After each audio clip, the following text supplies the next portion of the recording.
बच्चे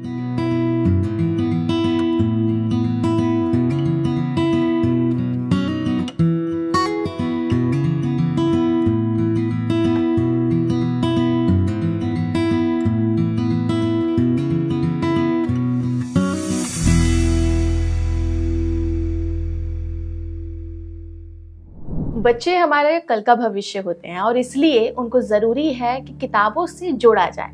लेकिन ये किताबें उन्हें क्या पढ़ाई जाएं या किताबों में जो सब्जेक्ट है उसका सिलेक्शन कैसे किया जाए। आपकी इसी कंफ्यूजन को दूर करने के लिए मैं हर बार की तरह इस बार भी हाजिर हूँ अपनी नई सीरीज अश्वत्था ट्री में बात करने के लिए। और इस बार हम लोग बात करेंगे कुछ ऐसे सेंसिटिव टॉपिक पर जिनके बारे में हम आमतौर पे बात करना नहीं चाहते हैं या हमारे पास उसको डिफाइन करने के लिए कोई अच्छे शब्द नहीं है या अच्छा ज्ञान नहीं है। आइए स्वागत करते हैं तुलिका सिंह का। मैम, आपकी ज़्यादातर किताबें जो हैं वो हमेशा ईश्वर और ईश्वरीय ज्ञान या कुछ ऐसे किस्सों पर आधारित हैं जो हमारे वेद पुराणों में हैं। लेकिन लोग जो हैं आजकल ये चाह रहे होते हैं कि उनको ये जो ईश्वर का ज्ञान है वो ना मिले या ईश्वर है वो इस पर भी डाउट कर रहे होते हैं। आपकी किताबें जो कि बच्चों के लिए हैं, आप इस पर क्या कहना चाहेंगे? जी, सबसे इम्पोर्टेंट बात कि अगर हम किसी चीज़ को ना माने तो उससे उसकी जो इम्पोर्टेंस है या उसका प्रेजेंस है वो ख़त्म तो बिल्कुल भी नहीं होता है। सो दीपिका, जो फेथ वाली चीज़ है ना, जैसे हम सांस ले रहे हैं और अगर कोई तुम्हें कहे कि तुम मुझे बताओ कि तुम सांस ले रही हो तो दिखाओ मुझे कहाँ पे हवा है, तो it is very difficult to show something. और चारों तरफ देखिए लेकिन ऑक्सीजन है, हवा है।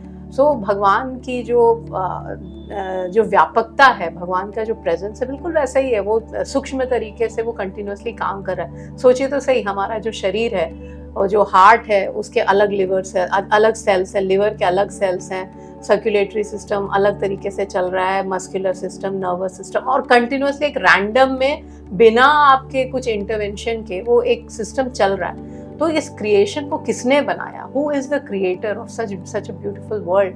अब कहा जाता है कि अगर जो हमारा ग्रेविटी है, अगर ग्रेविटी थोड़ा ज़्यादा होता तो जो हमारी पूरी की दुनिया वो एकदम एक छोटे से पॉइंट में सिमट जाएगी। और ग्रेविटी एकदम ही नहीं होती तो हम किसी स्पेस में उड़ गए होते। ग्रेविटी एग्जैक्टली उतनी ही है जितनी की जरूरत है। तो आप चारों तरफ देखिए कि जो छोटे छोटे जानवर हैं, कीड़े मकोड़े हैं, पेड़ पौधे हैं, सबका ख्याल करने वाला कोई है, कुछ ना कुछ। और सारे सबके अपने अपने सिस्टम्स हैं जो अपने तरीके से बहुत 100% एफिशिएंसी से चल रहा है। तो कोई ना कोई क्रिएटर तो होगा ही। तो इट्स वही बात है कि मतलब हम कह सकते हैं कि हम विश्वास नहीं करते, बट विश्वास ये बोलने से कि हम विश्वास नहीं करते, भगवान की व्यापकता कम नहीं हो सकती। लेकिन ऐसा समय जहाँ पर टेक्नोलॉजी जो है वो अपने बहुत ही व्यापक स्तर पर है, बच्चा जो है वो एआई में इंटरेस्ट लेना चाहता है, लेकिन आपकी जो किताबें हैं वो हमेशा एक ऐसे ज्ञान पर आधारित हैं जिसके बारे में आम माता पिता मतलब आमतौर पर नहीं समझा रहे होते हैं। तो इसके पीछे भी कोई खास वजह रही है? बिल्कुल बिल्कुल। ये मेरे जो गुरुदेव हैं, मैं ओम स्वामी जी से मैंने एक बार उनसे प्रश्न किया था कि क्या isn't it enough to be good? जैसे मैं अच्छी हूँ, मैं चोरी नहीं करती हूँ, मैं किसी को गाली नहीं देती हूँ, कुछ गलत काम नहीं करती हूँ, तो क्या ये इनफ नहीं है? तो एक बच्चा जो एआई पढ़ रहा है, पढ़ाई कर रहा है, ये खेल कूद कर रहा है, अच्छा बच्चा है, क्या वो इनफ नहीं है? इतना क्यों हमें आध्यात्म के लिए मतलब वो किया जाता है, ध्यान करो, साधना करो, ये सारी चीजें क्यों बोली जाती है और क्यों करें? हम अच्छे हैं, बस इतना काफी क्यों नहीं है? तो उन्होंने बड़ा अच्छा ये प्रश्न का जवाब दिया था, क्योंकि उन्होंने कहा कि ये जीवन परिवर्तनशील है, ये कंटिन्यूअसली बदल रहा है। आज तुम मजे में हो, आज तुम अच्छे से हो, बट हमेशा तुम्हारा परिवेश वैसा रहे जरूरी नहीं। आज मेरा शरीर अच्छा खासा चल रहा है, कल को मुझे कुछ हो जाता है, या चारों तरफ जो एक वॉलेटाइल सोसाइटी है, तरह तरह की चीजें हैं, जॉब आ रही हैं, जा रही हैं, बच्चे कितने बड़े बूढ़े सब डिप्रेशन में चले जा रहे हैं, स्ट्रेस लेवल इतना ज्यादा बढ़ रहा है। तो चीजें जो हैं वो इतनी ज्यादा चेंज हो रही हैं। उस चेंजिंग वर्ल्ड में आपके पास कुछ तो ऐसा हो जो अनचेंजिंग हो। तो उस अनचेंजिंग अस्तित्व क्या है? इवन आपके माता पिता भी वो अनचेंजिंग अस्तित्व नहीं है। इवन आपका आपका घर, आपका फिक्स डिपॉजिट, आपकी मनी, आपका कुछ भी ऐसी चीज नहीं है जो नहीं बदल रही, वो कंटिन्यूअसली सब कुछ बदल रहा है। रिलेशनशिप बदल रहा है, आपका शरीर बदल रहा है, आपके ओपिनियंस बदल रहे हैं, आपके विचार बदल रहे हैं। आप खुद डिम्पिका जब 5-6 साल की होंगी और आज आप बोले कितना अंतर है आपके खुद के विचारों। तो बिल्कुल, तो इस बदलने वाले जो संसार में जो असत है, उस संसार में हमें एक ऐसी चीज चाहिए जिस पर हम डिपेंड कर सकें। और कहा जाता है कि जो ईश्वरीय शक्ति है वही ऐसी चीज है जो कभी भी नहीं बदलती, वो हर समय हर काल में एक ही तरह होती है। तो जो नहीं बदलता है उस पर टिकाना ज्यादा इम्पोर्टेंट है रादर देन ऐसी चीजों पर टिकना जो नीचे से फिसल जाए। यानी कि जो जिसके बारे में हमने ये धारणा बनाई हुई है कि जितना पुराना है उतना ही विश्वास करने योग्य है, तो ये ज्ञान भी उतना पुराने के आधार पर ही हम लोग शायद इस पर रिलाय कर रहे होते हैं कि हमारे अगर बच्चों को ये सीख दी जाएगी तो वो आगे जो है फ्यूचर जो है वो अपना बहुत अच्छा बना पाएंगे। आपकी किताब मैं पढ़ रही थी यात्रा, ये किताब ये भी थोड़ा सा आध्यात्मिक मुझे लग रही थी बाहर से कवर पेज देखने पर, क्योंकि विट्ठल जी का इस पर आपने तस्वीर बनाया हुआ है। ये किताब बेसिकली किस पर आधारित है?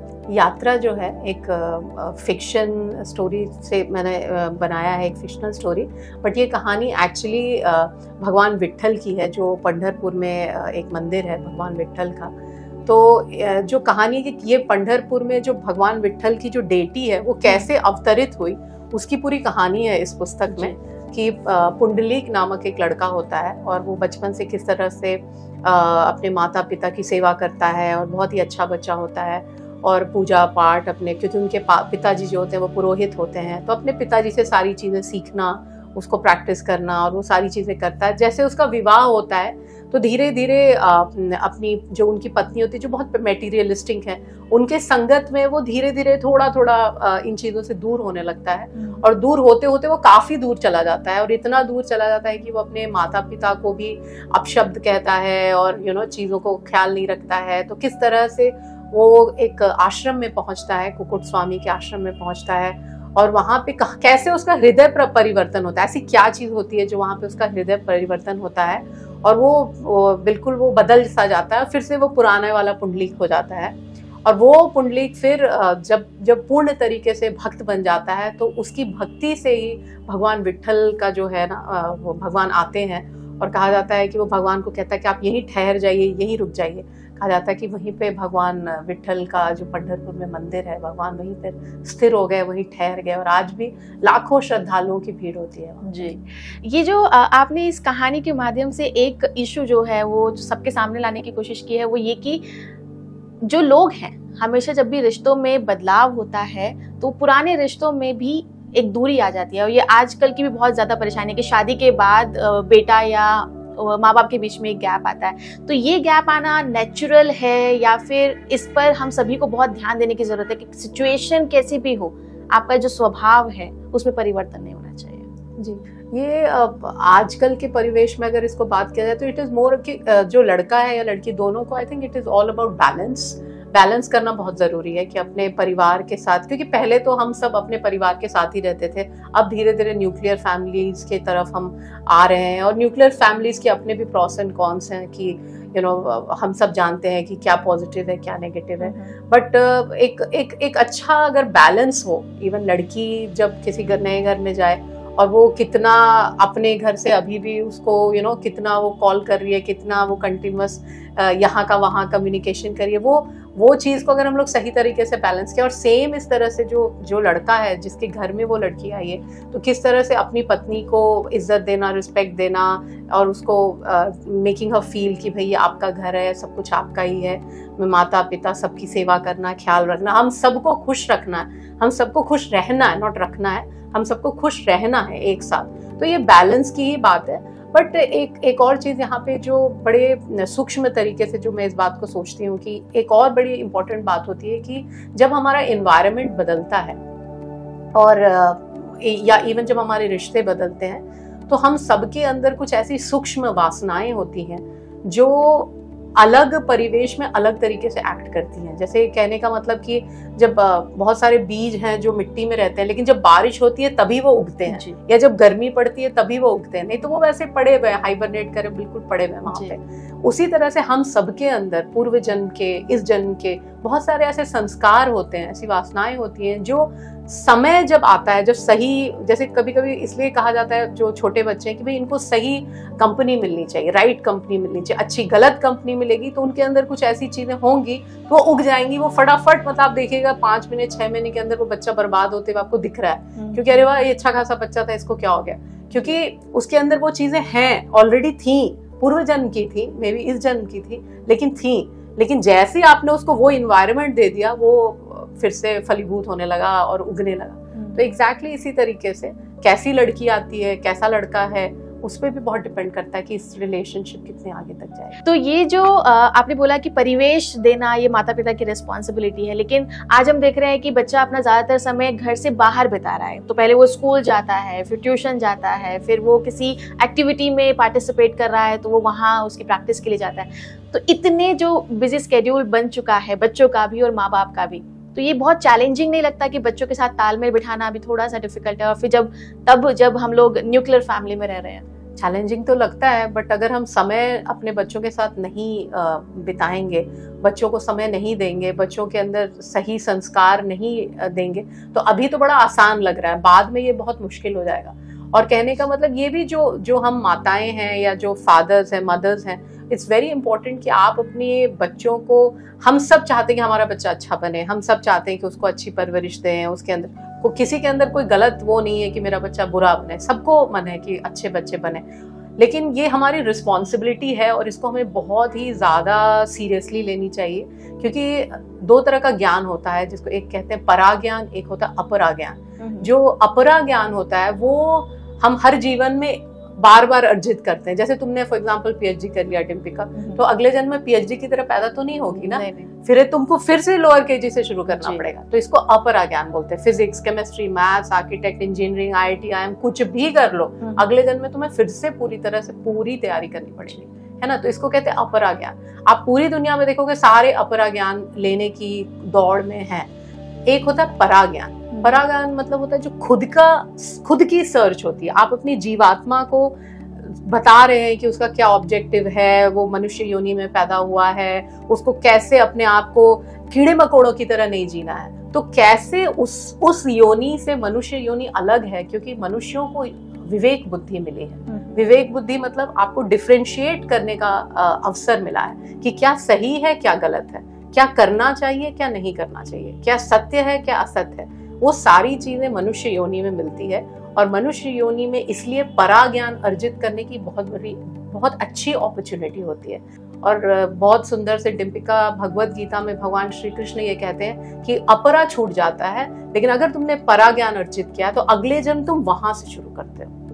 तो तुम्हें 0 से स्टार्ट नहीं करना पड़ता। तो फॉर एग्जाम्पल तुमने बहुत कुछ समझ लिया, आत्मा जीवात्मा के बारे में समझ लिया, उस ज्ञान को समझ लिया, तुम्हारी बुद्धि है प्रखर हो गई है। तो जब अगले जन्म तुम आओगी, अगले जन्म मैं आऊंगी, अगले जन्म में जब मैं एक नया शरीर लूंगी तो मैं वहां से शुरू करूंगी, रादर देन कि एकदम पीछे से। तो अपरा में पीछे से एकदम शुरू करना पड़ता है, लोअर केजी से, बट परा ज्ञान में। लेकिन हमारी सोसाइटी में तो यही चल रहा है कि हम लोग जो परा ज्ञान है, जो हमारे कहा जाता है कि अगले जन्म तक चल रहा है, उसको लेने के लिए ही हम अपने जीवन के आखिरी पलों को साझा रोक कर रखते हैं कि जब बुढ़ाए जाएंगे तब हम लोग भगवान की भक्ति में लगेंगे या उस ज्ञान को सीखेंगे। तो यहाँ पर हमारे लिए ही सवाल है कि क्यों हम बच्चों को बचपन से ही इस तरह की नॉलेज देने के फेवर में ही नहीं है, जो उनके बेस को भी तैयार करेगी, साथ ही फ्यूचर के लिए भी वो जरूरी होती है। क्योंकि मैम ऐसा रहा है कि बच्चे अगर बचपन से स्पिरिचुअलिटी या फिर इस तरह की नॉलेज को बहुत ही इंटरेस्ट के साथ सुनते हैं या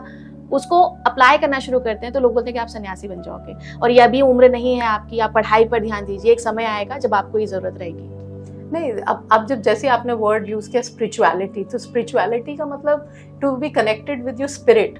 स्पिरिट से कनेक्शन बहुत ही इम्पोर्टेंट है, वही आपको ताकत देता है दुनिया की सारी चीज। इवन आप अच्छी पढ़ाई कर सकते हो अगर आप स्पिरिचुअल हो, आप जीवन में अग्रसर हो सकते हो, अच्छा करियर हो सकता है, जॉब, बिजनेस, जहाँ पे भी हो। और स्पिरिचुअलिटी का मतलब बिल्कुल ये मतलब नहीं होता कि आप भिखारी रहोगे, पैसे नहीं रहेंगे, घर नहीं होना चाहिए, ऐसा कुछ भी नहीं है। ये सारी एक गलत मान्यताएं हैं कि अगर हम साधक हैं या अगर हम आध्यात्मिक हैं तो हम मतलब थोड़े गरीब टाइप के, बोरिंग टाइप के इंसान हैं। बिल्कुल भी ये सारी चीज़ें जो हैं एक गलत तरीके की सोच से आता है। जो भी आध्यात्मिक होता है वो बहुत ही ताकतवर होता है, उसको कभी किसी की जरूरत ही नहीं है, वो कभी लोनली नहीं फील करेगा। वो उसके अंदर खुद की इतनी ताकत होती है कि वो कहीं से भी गिरेगा तो उठ के खड़ा हो सकता है। कोई भी रिलेशनशिप हो, कोई भी जॉब हो, क्योंकि दुनिया तो, जिंदगी तो आपको तरह तरह के थपेड़े देगी। कभी जॉब जा रही है, कभी बिजनेस फेल हो रहा है, कभी बीवी छोड़ के चली गई, कभी कुछ हो गई, कभी बीमारी हो रही है। ये ऐसा तो हो ही नहीं सकता कि आप कहो कि मेरे लाइफ में कभी कोई दुख आया नहीं। दुख तो सबके लाइफ में आता है, लेकिन जो आध्यात्मिक है, जो जिसने अपने स्पिरिट को पकड़ के रखा है, वो बहुत ही ताकतवर इंसान होता है। और आप अपने बच्चे को ये सबसे बढ़िया गिफ्ट दे सकते हो कि आप अपने बच्चे को ताकतवर बनाओ। स्पिरिट के साथ जीना या स्पिरिचुअल होना वो तो खुद की बात है, इट्स लाइक खुद की जर्नी है। इसलिए पुस्तक का नाम हमने यात्रा रखा है। खुद की यात्रा है, खुद से। क्योंकि जैसा आप कह रहे हैं कि आजकल के लोग जो हैं वो काफी मॉडर्न हो गए हैं, ये हो गए, तो जब उसको हम कहते हैं स्वरूप, जो हम अपना स्वरूप देख रहे हैं कि मैं बहुत मॉडर्न हूँ, मुझे ये चीजें पसंद है, ऐसी चीजें होनी चाहिए, और एक होता है मेरा स्वभाव, मेरा ओरिजिनल सेल्फ कैसा है, मैं हूँ कैसी, मैं कौन हूँ, कहाँ से अचानक से टपक पड़ी। कभी सोचा है कि हम कहाँ से अचानक से आ जाते हैं, पैदा हो जाते हैं, फिर एक दिन अचानक से गायब हो जाते हैं सीन से, लोग रोते धोते, लेकिन मैं कहाँ चली जाती हूँ। तो आते हैं और जाते हैं, बीच में दिखते भी हैं थोड़े समय के लिए, आगे पीछे कुछ भी नहीं पता। तो ये सब जो है हर बच्चा, मुझे तो खुद का ही याद है कि मैं छोटे में भी सोचती थी कि मरना क्या है। तो इसलिए मैंने नचिकेता की बुक जब लिखी है तो उसमें मैंने आगे में वो लिखा है कि हर बच्चे के अंदर इस तरह की सोच होती है, और बच्चा बहुत इनोसेंट है। अगर बचपन में ही हमने बीज डाल दिया अध्यात्म का, तो वो बड़ी दूर तक जाता है। जब हम स्पिरिचुअलिटी या अध्यात्म की तरफ मुड़ते हैं तो एक कंप्लीशन की फीलिंग आती है, कंटेंटमेंट की फीलिंग आती है। और जो बाहरी की दुनिया है वो डिसकंटेंटमेंट की है कि मुझे कुछ और चाहिए, कमी है कुछ, जो कमी पूरी करने के लिए हम भाग रहे हैं चारों तरफ। तो आप किसी भी माता पिता से पूछे, क्या वो कंटेंटेड चाइल्ड चाहेंगे या डिसकंटेंटेड चाहेंगे? करेक्ट। तो जब आप ये किताब लिख रहे थे तब आपके दिमाग में क्या थॉट रहा कि अगर मैं ये किताब लिखूंगी तो बच्चों के इन पॉइंट्स पर ये किताब हिट कर सकती है या उनको इस तरीके से फायदा पहुंचा? नहीं, जब मैंने पुंडलीक की बुक पढ़ी थी तो सबसे पहले मुझे उसके माता पिता की तरफ जो उसका प्रेम है वो मुझे बहुत अच्छा लगा था कि माँ बाप को रिस्पेक्ट करना, उनको प्यार करना, और मतलब किस उसकी जो माता पिता की तरफ जो भक्ति है वो इतनी प्रगाढ़ थी, मतलब इतनी ज्यादा हो गई थी। कहा जाता है कि भगवान अवतरित हो गए देखने के लिए कि पुंडलीक अपने माता पिता की सेवा कितने प्यार से करता है। तो सोचिए कि माता पिता की भक्ति से भगवान के दर्शन हो गए पुंडलीक को। तो वो एस्पेक्ट टच किया था मुझे, और मुझे बड़ा अच्छा लगा। जो विट्ठल का जो स्वरूप है, ऐसे कुंडल जो है उनके मत्स्य कुंडल हैं और आंखें इतनी सुंदर है कि वो रूप भी मुझे बहुत आकर्षित करता है। तो मुझे, क्योंकि एज अ नॉर्थ इंडियन मैंने कभी कृष्ण का स्वरूप विट्ठल की तरह कभी सोचा नहीं था। तो एक हमारे ग्रुप हैं जहाँ पे वो लोग विट्ठल के भजन गाते हैं, तो वहाँ पे मैंने जब विट्ठल भगवान का स्वरूप देखा था तो वो बहुत ही टचिंग था। तो वो बहुत, एक बार एक छोटी सी चीज़ कर लेंगे, बताती हूँ मैं आपको कि जब मैंने ये पुस्तक सिंगापुर में कंप्लीट की थी, मैंने ये पुस्तक शाम का आई थिंक 6, 6:30 बज रहा था, और ये बुक मेरी कंप्लीट हुई विट्ठल की। और आप लास्ट में भी देखिएगा विट्ठल विट्ठल करते करते, और विट्ठल शब्द जो है वो मंत्र है अपने आप में। कहा जाता है स्पेशली हार्ट पेशेंट जो विट्ठल विट्ठल बोलते हैं तो उनकी हार्ट बीट बड़ी वो रहती है। I don't know whether it's research और नॉट, बट हाँ। तो मैंने आई थिंक 6:30, 7 बजे टाइप्स ना बुक को ख़त्म किया था, कंप्लीट की थी किताब को।